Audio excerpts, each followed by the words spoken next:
কিয়ামতের ময়দান যেদিন শুরু হয়ে যাবে, ওই দিন পৃথিবীর মানুষগুলা 50,000 বছর কিয়ামতের ময়দানে দাঁড়ায় থাকা লাগবে। মাথার অর্ধ হাত উপরে সূর্য, আর পায়ের নিচে তামার জমিন, আটলান্টিক মহাসাগর, বঙ্গোপমহাসাগর, আরব মহাসাগর পার গোলা, সাগর তো থাকবেই না, সব আল্লাহ তামা বানায় দিবেন, পাহাড়গুলা সমতল করে দিবেন। এমন একটা কঠিন অবস্থায় সব নবীরা পর্যন্ত নফসি নফসি বলতে থাকবে। কেবলমাত্র একজন নবী, যে নবী বলবেন উম্মতি, তিনি হলেন রাহমাতুল লিল আলামিন। রাহমাতুল লিল আলামিন নবী কোরআনে প্রমাণ, আশিক বিনে কে বুঝিবে আমার দয়ার নবীর শান, উম্মত বিনে কে বুঝিবে আমার দয়ার নবীর শান। খারাপ লাগতেছে? একটু মাঝে মধ্যে নবীর প্রেমে বলা যাবে না আমার সাথে? একটু জবানটা ছেড়ে দিয়ে বলেন না, রাহমাতুল লিল আলামিন নবী, রাহমাতুল লিল কোরআনে প্রমাণ, আশিক বিনে কে বুঝিবে আমার দয়ার নবীর শান। বলেন, আশিক বিনে কে বুঝিবে নবী আমার মদিনারে বলবো,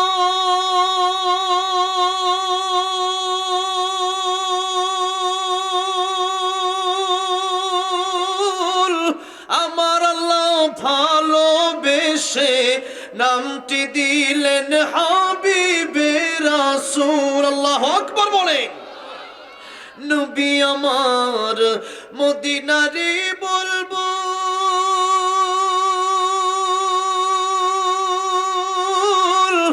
আমার আল্লাহ ভালোবেসে নামটি দিলেন হাবিবে রাসূল। ওই নবীকে ভুল বুঝিলে, ওই নবীকে ভুল বুঝিলে থাকবে না ঈমান, আশিক বিনে কে বুঝিবে আমার দয়ার নবীর শান। বলেন না, আশিক বিনে কে বুঝিবে রাহমাতুল লিল আলামিন নবী, রাহমাতুল লিল কোরআনে প্রমাণ, আশিক বিনে কে বুঝিবে আমার দয়ার নবীর শান, উম্মত বিনে কে বুঝিবে আমার দয়ার নবীর শান। আমার ভাইরা, আমার মুরব্বী ওয়াজিরা বলতেছিলাম, কিয়ামতের ময়দানটা এত ভয়াবহ হবে, সমস্ত নবীরা নফসি নফসি বলবে, একজন নবী বলবেন শুধু উম্মতি উম্মতি, কারণ তিনি দুনিয়ার জন্য শুধু রহমত নয়। আমার আল্লাহ বলেছেন আলহামদুলিল্লাহি রাব্বিল আলামিন, এই জগতের জন্য আমি আল্লাহ যেমন রব, পরকালের জন্য আমি আল্লাহ তেমন রব। আর আমার নবী এই জগতের জন্য যেমন রহমত, আর পরকালের জন্য তেমন রহমত। রাব্বিল আলামিন, রাহমাতুল লিল আলামিন, একই শব্দ আল্লাহ রাব্বুল আলামিন ব্যবহার করেছেন। আল্লাহর ক্ষেত্রেও নবীর ক্ষেত্রেও আল্লাহ একটা শব্দ ব্যবহার করলেন, যে যেই জায়গার জন্য আমি আল্লাহ রব, সেই সেই জায়গার জন্য আমার নবী রহমত। কারণ কিয়ামতের ময়দানে আমার নবীর উসিলার প্রয়োজন আছে না নাই? নবীর সুপারিশের দরকার আছে না নাই? এই জন্য ভাইরা বাবাজিরা, নবীর সুপারিশের জন্য প্রয়োজন থাকে। আমার নবীর আদর্শ জীবনে বাস্তবায়ন করেন, আমার নবীর কথাগুলো জীবনে মেনে চলেন, আমার নবীকে আদর্শ মানেন। গায়ক গায়িকা আমাদের আদর্শ হতে পারে না, নায়ক নায়িকা আমাদের আদর্শ হতে পারে না, খ্রিস্টান খেলোয়াড়গুলো আমাদের আদর্শ হতে পারে না। আমাদের আদর্শ বিশ্ব নবী রাহমাতুল লিল আলামিন, তিনি আমাদের আদর্শ, যার চরিত্রের সার্টিফিকেট স্বয়ং আল্লাহ রাব্বুল আলামিন নিজে দিলেন। ওয়া ইন্নাকা লাআলা খুলুকিন আযীম। এত সুন্দর চরিত্র পৃথিবীতে আর কোন মানুষকে আল্লাহ রাব্বুল আলামিন দান করেন নাই। আমার ভাইরা, আমার বাবাজিরা, জীবনে যিনি একটা মিথ্যা কথাও বলেন নাই, দুষ্টুমি করে একটা মিথ্যা কথাও বলেন নাই। আর আমরা মিথ্যা কথা বলি কি বলি না? নামাজ, যে নবীজি বলেছেন জীবনের শেষ কথা নামাজ নামাজ, সেই নবীর এই কথার দাম আমরা কোথায় রাখলাম? নামাজ আমরা কয় ওয়াক্ত পড়ি? শুক্রবারে মুসল্লির অভাব নাই, আর 5 ওয়াক্ত নামাজই নাই। ঠিক না? ঠিক বলে আমার ভাইরা, বাবাজিরা, নবীর জীবন আদর্শ যদি মানতে হয়, শুধু জোহর, আসর আর মাগরিব অথবা জুমা পড়লে হবে নাকি ফজরের নামাজও পড়তে হবে? ফজর নামাজ পড়ার দরকার আছে না? যেরকম সুন্নাত নয় শুধু দাওয়াতের মেহমান, সুন্নাত নয় শুধু খাওয়া শেষ মধুপান, আরো কিছু সুন্নাত আছে তুমি জানো কি? জানলেও জীবনে কখনো তা মানো কি?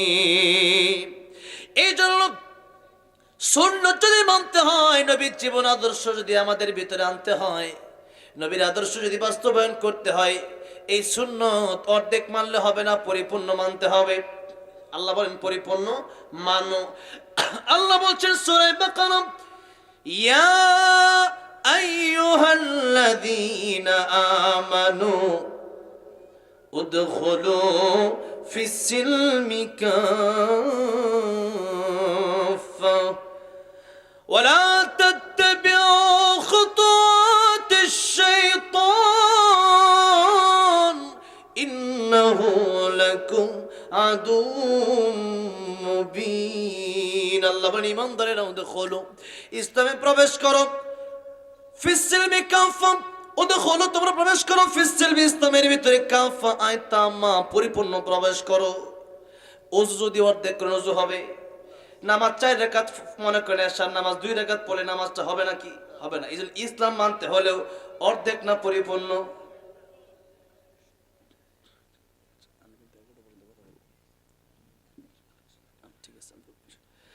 আমার ভাইরা, আমার বাবাজিরা, এই জন্য ইসলাম যদি মানতে হয় এই কথা মনে রাখতে হবে, আমার নবী যেইভাবে বলেছেন ওইভাবে আমাকে চলতে হবে। কিছু মানলাম কিছু মানলাম না তা হবে না। আমার ভাইরা, আমার বাবাজিরা, বলতেছিলাম কিয়ামতের ময়দানে আমার নবী ছাড়া সবাই বলবেন নাফসি নাফসি, আমাকে বাঁচাও, আমার কি উপায় হবে? আজকে আমার কি উপায় হবে? সেই কিয়ামতের কঠিন ময়দানে আল্লাহ বলতেছেন তোমার ভাই কাজে আসবে না, বোন কাজে আসবে না, মা কাজে আসবে না, বাপ কাজে আসবে না। কে বললেন? ইয়াউমা ইয়াফিরুল মারউ মিন আখি ওয়া উম্মিহি ওয়া আবি। কার কথা এগুলা? আল্লাহর কথা। সূরা আবাসে আল্লাহ বললেন মা কাজে আসবে না, ভাই কাজে আসবে না, বোন কাজে আসবে না, বন্ধুদের কাজে আসবে না। মা বলবে আমার কোনো সন্তান নাই, কাউরে আমি চিনি না। সেই বিপদের দিনে মানুষের হক যারা মেরে খায় তাদের কিন্তু নিস্তার হবে না। মানুষের হক যদি কেউ মেরে খায় তাহলে তার নেক আমল তার অনিচ্ছা সত্ত্বেও তারে দিয়ে দেওয়া লাগবে। আর মানুষের হক খাওয়ার মধ্যে একটা হলো এই দুনিয়ার মানুষের টাকা পয়সা জমি জমা আত্মসাৎ করা, বোনের হক খাওয়া, ভাইয়ের হক নিয়ে নেওয়া, ইতিমের হক খাওয়া, মিসকিনের হক নিয়ে নেওয়া, যাকাতের টাকা খেয়ে মানে নিজের ব্যাংকে রেখে দেওয়া, এইগুলো হচ্ছে মানুষের হক খাওয়া। আরেকটা কথা আছে মানুষের ইজ্জত নষ্ট করা। এটার ব্যাপারে নবী বললেন গীবত যদি করো তোমাদের 2টা ক্ষতি হবে, এটাও মানুষের হক নষ্ট করা। কিয়ামতের ময়দানে মা বাপ কাজে আসবে না, যেই মা বাপের ব্যাপারে আল্লাহ এত কথা বললেন। যে মা বাবাকে আল্লাহ রাব্বুল আলামিন ওদের পরে যেই মা বাবার খেদমত করতে বললেন, ওই মা বাবার এত সম্মান, ওই মা বাবা কিয়ামতের ময়দানে একটা নেকি দিতে চাইবেন আল্লাহ বলেছেন। আর কিয়ামতের ময়দানে যারা একজন আরেকজনের বিরুদ্ধে গীবত করবে, নবী বলেছেন তার 2টা ক্ষতি হবে। কয়টা ক্ষতি? 2টা ক্ষতি হয়ে যাবে। 1 নাম্বার, নিজের নেক আমল তারে দিয়ে দেওয়া লাগবে, নামাজ তারে দিয়ে দেওয়া লাগবে, সালাম তারে দেওয়া লাগবে, কোরআন তেলাওয়াত তারে দিয়ে দেওয়া লাগবে। আর তার গুনাহ তাকে নিয়ে, যে ব্যক্তি গীবত করলো তাকে নিয়ে তাকে জাহান্নামে যেতে হবে। তাকে তাকে জাহান্নামে পৌঁছায় দেওয়া হবে। আমার ভাইরা, আমার বাবাজিরা, এই জন্য গীবত যদি করেন তাহলে আপনি বড় ক্ষতিগ্রস্ত হয়ে যাবেন। এই জন্য আমার ভাইরা, আমার বাবাজিরা, গীবত যদি করেন এটা আপনার জন্য অত্যন্ত ক্ষতিকর, কিয়ামতের ময়দানে জাহান্নামে যাওয়ার কারণ। আর জিকির যদি করেন তাহলে জিকিরটা আপনার জান্নাতে যাওয়ার কারণ হয়ে যাবে। আমার ভাইরা, আমার বাবাজিরা, এবার আসেন জিকির শব্দের কয়েকটা ব্যাখ্যা আমি বলে আলোচনা আমি শেষ করব। জিকির শব্দের 5টা প্রধানত ব্যাখ্যা লিখেছেন তাফসীরে কাবীরে ইমাম ফখরুদ্দিন রাজি রাহমাতুল্লাহ আলাইহি। কয়টা? বুঝবেন কয়টা? 5টা। 1 নম্বরে, আর এই সবগুলো আল্লাহ নিজেই বর্ণনা দিচ্ছেন। আল্লাহ বলছেন, ইন্না নাহনু নাযালনা যিকরা ওয়া ইন্না লাহু লাহাফিযুন। আল্লাহ বলছেন যে আমি জিকির নাজিল করেছি আর এই জিকিরের হেফাজত আমি আল্লাহ করব। কিন্তু এই তরজমাটা এভাবে লেখা হয় নাই। এই তরজমাটা লেখা হয়েছে কিভাবে? আপনি তাফসীরে কাবীর খোলেন, তাফসীরে মাআরিফুল কোরআন খোলেন, তাফসীর ইবনে কাসির খোলেন, তাফসীরে কুরতুবী খোলেন, তাফসীরে মাজারি খোলেন, যে তাফসীরে আপনি খুলবেন, তাফসীর খুলে দেখবেন যে এটাই লেখা যে আমি আল্লাহ কোরআন নাজিল করেছি আর কোরআনের হেফাজত করবেন কে? কোরআনের হেফাজত করবেন কে? আল্লাহ। কারণ পৃথিবীর অসংখ্য অগণিত গ্রন্থ রয়েছে কিন্তু কোনো গ্রন্থের হাফেজ নাই। একটা মাত্র গ্রন্থ, সেটা হচ্ছে কোরআন শরীফ। এই কোরআন শরীফের হাফেজ পৃথিবীতে আছে না নাই? কম না বেশি? এই জন্য নকুল কুমার বিশ্বাস হিন্দু হয়েও একটা গান লিখছে। কি গান বলবো? হিন্দু হয়ে কোরআন নিয়ে লিখছে, যদি আগুনে লেগে ধ্বংস হয়ে যায়, ধ্বংস হয়ে যায়,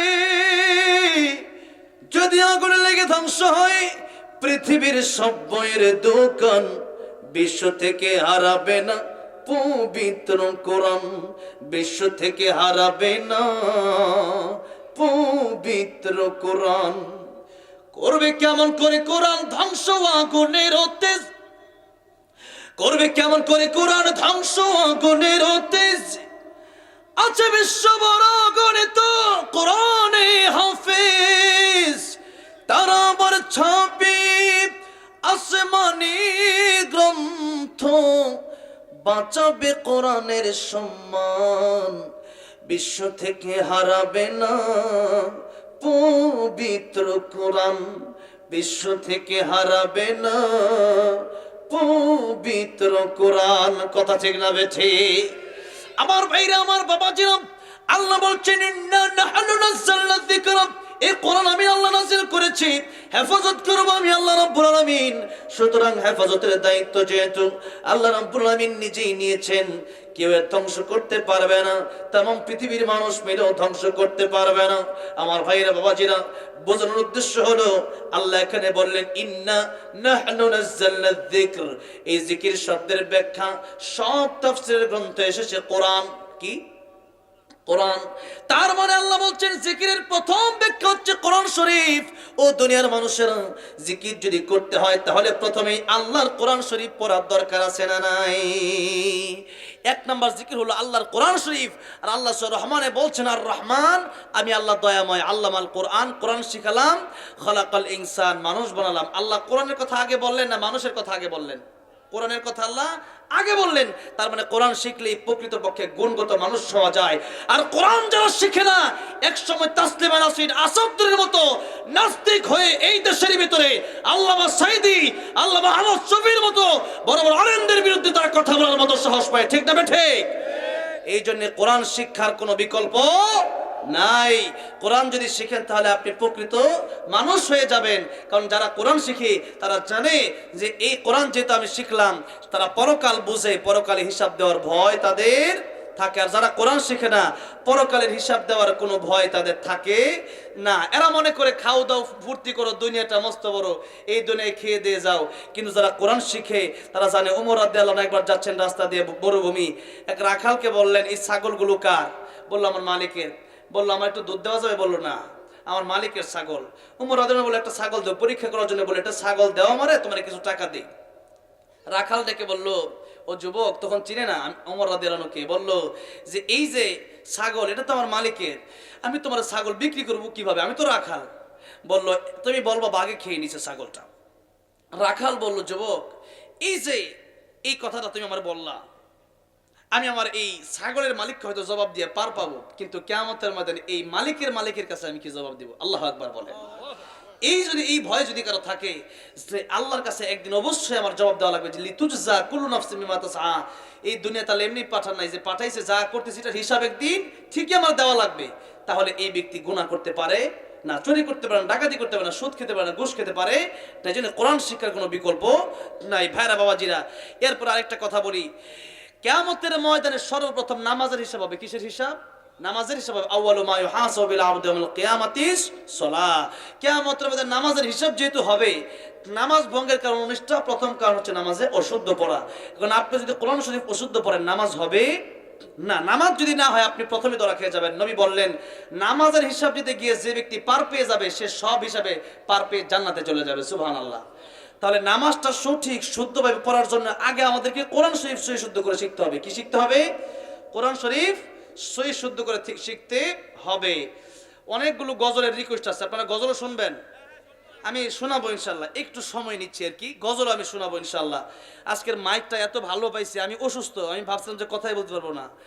আমার প্রচণ্ড অসুস্থ, পিঠে থেরাপি দেওয়া, তো থেরাপির শরীরটা একটু ব্যথা আর কি, তো একটু শক্তি পাচ্ছি না ওইরকম। তারপর মাইকটা খুব ভালো। মাইকের নাম কি? এটার নিউ নিউ সাউন্ড সিস্টেম, আলহামদুলিল্লাহ। এই মাইকটা খুব ভালো। এই মাইকটা হলে বক্তারা অনেক মানে সাশ্রয় হয় বক্তাদের, আলহামদুলিল্লাহ। অনেক ভালো মাইক, মানে এই এলাকায় ফার্স্ট টাইম এত সুন্দর একটা মাইক পেলাম, আলহামদুলিল্লাহ বলেন। তো আপনার অনেক ধন্যবাদ মাইকম্যান ভাই যিনি আছেন। আমার ভাইরা, আমার বাবাজিরা, এখন অজু ছাড়া, অজু যদি না করেন নামাজ হবে? কোরআন শরীফ সহি শুদ্ধ করে না শিখলে আপনার নামাজ হবে না। এই কোরআন শরীফ আপনাকে শিখতেই হবে। কিতাব, এই কোরআন এসেছে কিতাবুন আনজালনাহু ইলাইকা লিতুখরিজান নাসা মিনাদ যুলুমাতি ইলান নূর, জাহান্নাম থেকে বাঁচায় জান্নাতে নেওয়ার জন্য। তাহলে এই কোরআন শরীফ আমাদেরকে আগে শিখতে হবে, যেহেতু বিশেষ করে আমরা মুসলিম, আমাদেরকে কোরআন না শিখে কবরে যাওয়া যাবে না। এই কোরআন, নবী বলেছেন, কিয়ামতের ময়দানে আল্লাহর সাথে তর্ক করবেন যে আল্লাহ, এই ব্যক্তি আমি কোরআনকে ভালোবাসছে, তুমি যদি তাকে জান্নাতে না দাও, আমি কোরআন আজকে খুশি হব না, তাকে জান্নাত দিতেই হবে। আল্লাহ বলবেন, কোরআন তোমার সুপারিশ মঞ্জুর করে তাকে জান্নাতে দিয়ে দিলাম। তাহলে কোরআন শরীফ বেশি বেশি পড়ার দরকার আছে না নাই? সূরা ইখলাস 3 বার পড়লে কয় খতম কোরআন শরীফের সওয়াব? 1 খতম। একটু পড়েন তো, বিসমিল্লাহির রহমানির রহিম, কুল হুয়াল্লাহু আহাদ, আল্লাহুস সামাদ, লাম ইয়ালিদ ওয়া লাম ইউলাদ ওয়া লাম ইয়াকুল লাহু কুফুয়ান আহাদ। 10 পারা কোরআন শরীফের সওয়াব হইছে। সুবহানাল্লাহ পড়েন, আরেকবার পড়েন, বিসমিল্লাহির রহমানির রহিম, قل هو الله أحد الله الصمد لم يلد ولم يولد ولم يكن له كفوا أحد। 20 পারা। আরেকবার পড়েন, বিসমিল্লাহির রহমানির রহিম, কুল হুয়াল্লাহু আহাদ আল্লাহুস সামাদ লাম ইয়ালিদ ওয়া লাম ইউলাদ ওয়া লাম ইয়াকুল লাহু কুফুয়ান আহাদ। এখানে যারা আসছেন আজকে 1 খতম করে কোরআন শরীফ সওয়াব বাড়িতে নিয়ে যাবেন, আলহামদুলিল্লাহ বলেন।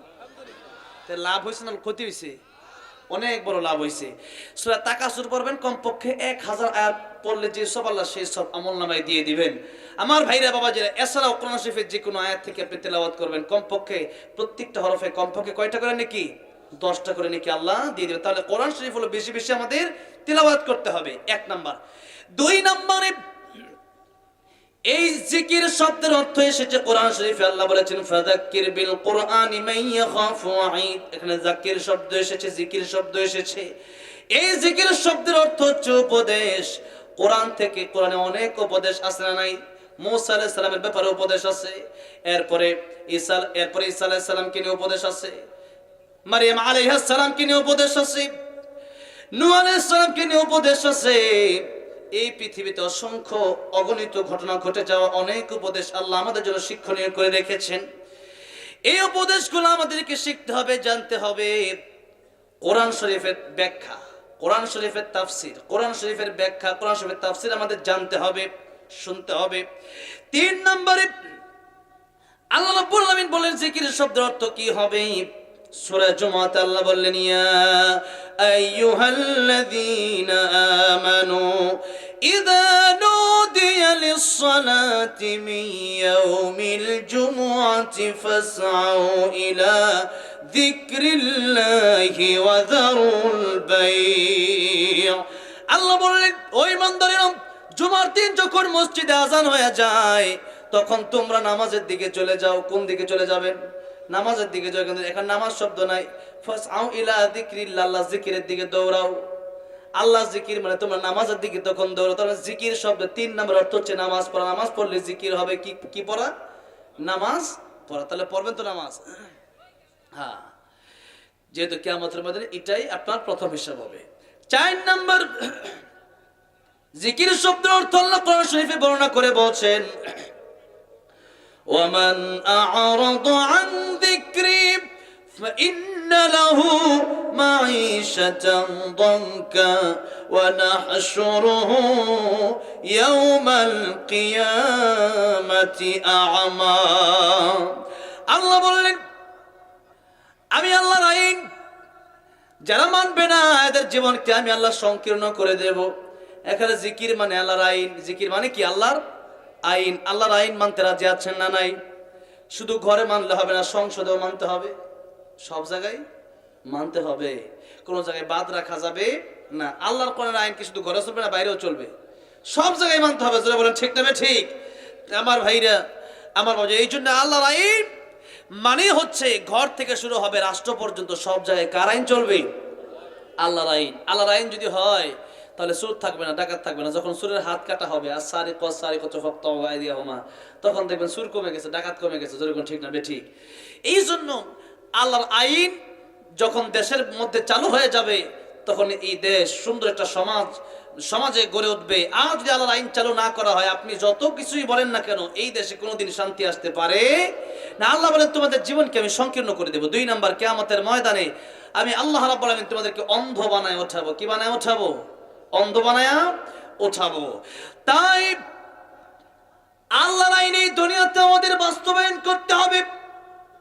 আল্লাহ বলেন, আমার আইন মেনে নাও। আমার আইন যদি তোমরা না মানো, আল্লাহ সূরা রহমানে বলছেন, ইয়া মা'আশারাল জিন্নি ওয়াল ইনসি ইন ইসতাতাতুম আও তানফুযু মিন আকতারিস সামাওয়াতি ওয়াল আরদি ফানফুযু লা তানফুযুনা ইল্লা বিসুলতান। আল্লাহ বলেন, আমার আইন যদি তোমাদের কাছে ভালো না লাগে, আমার আকাশ জমিন ছেড়ে তোমরা বের হয়ে যাও। আল্লাহর আকাশ, আল্লাহর জমিন ছেড়ে বের হয়ে যাওয়ার মতো ক্ষমতা এই পৃথিবীতে কোনো মানুষের আছে? জীবন আছে? নাই। থাকতে হলে এই পৃথিবীতেই থাকতে হবে। শুধু এই পৃথিবী কেন, আমাদেরকেও বানাইছে কে? কে বানাইছে? আল্লাহ। সুতরাং গোলামি করতে হবে কার? আল্লাহর আইন মানতে হবে কার? কেবলমাত্র আল্লাহর। আল্লাহ বলছেন, তাবারাকাল্লাযী বিয়াদিহিল মুলক ওয়া হুয়া আলা কুল্লি শাইইন কাদির।